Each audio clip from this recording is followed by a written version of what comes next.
చారిత్రక వైఫల్యాలని రికార్డులో రాయాల్సి వస్తుందేమో, అదొక రికార్డు బిగిన్ చేయాలేమో. ఎందుకంటే దుర్గగుడిలో కరెంటు బిల్లులు కట్టలేదని గుడికి కరెంటుని విద్యుత్ శాఖ ఆపేసింది. ఇది రాష్ట్ర ప్రభుత్వందే, అది రాష్ట్ర ప్రభుత్వందే. ఆ గుడి నుంచి వచ్చిన డబ్బుల్ని మింగుతున్నారు ఒక పక్కన. ఏది అదేదో మొన్న మధ్యన ఈవెంట్లు కూడా కండక్ట్ చేశారు కదా దుర్గగుడి దసరా ఉత్సవాలకి, దానికి సంబంధించినటువంటి ఈవెంట్స్కి వాటికి కూడా డబ్బులు ఇచ్చారు కదా. కానీ కరెంటు బిల్లులు కట్టట్లేదట. కరెంటు బిల్లులు కట్టట్లేదని కరెంటు డిపార్ట్మెంట్ ఏపీసీపీడీసీఎల్ కరెంట్ ఆపేసింది.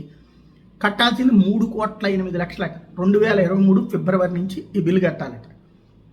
ఇది అప్పుడున్నటువంటి ఈవోలు ఎవరు, ఆ తర్వాత ఈవోలు ఇవన్నీ పక్కన పెడితే బకాయిల కోసం నోటీసులు ఇచ్చినా కూడా స్పందించలేదట.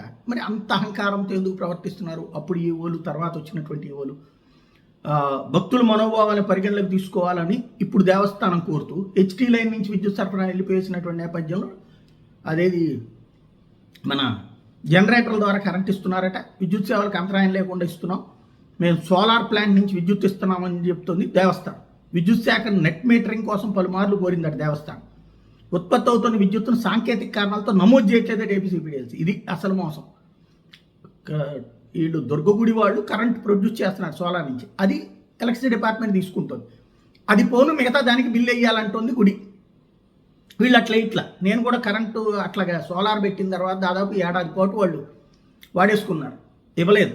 కరెంట్ అయితే వాళ్ళు తీసుకున్నారు, నా బిల్లులు మాత్రం మామూలుగానే వచ్చాయి. తర్వాత 1 ఏడాది తర్వాతన సెటరైజ్ చేశారు. ఆ తర్వాత కూడా బిల్లుల్లో చాలా రోజులు తేడా వచ్చిందని చెప్పాను కదా. ఒక ఆట ఆడుతున్నారు సోలార్. విద్యుత్ సరఫరా నిలిపేస్తాం నిన్న సాయంత్రం దుర్గగుడి ఈవోకి సమాచారం ఇచ్చారు. దుర్గగుడి అధికారులు స్పందించడం కరెంట్ ఆపేస్తారట. ఇది పరిస్థితి. దీనికి బాధ్యులు ఎవరు? ఎలక్ట్రిసిటీ డిపార్ట్మెంటా, దుర్గగుడి ఈవోనా?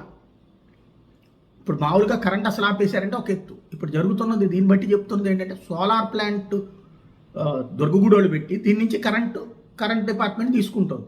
బిల్లులో మాత్రం ఇది తగ్గించి ఇట్లా అలాగని మొత్తం బిల్లుకి డబ్బులు కట్టేస్తే రేపు ఆ అధికారుల మీదన అవినీతి ఆరోపణలు వస్తాయి. కట్టించుకునేది విద్యుత్ శాఖ అయినా సరే, లేదా చేతకాని ఫెయిల్యూర్ వస్తుంది. ఎందుకని నువ్వెందుకు అడగలేకపోయావని. అది అడిగితే సమాధానం చెప్పాల్సిన విద్యుత్ శాఖ మొత్తం గట్టిపడేయండి అంటుంది.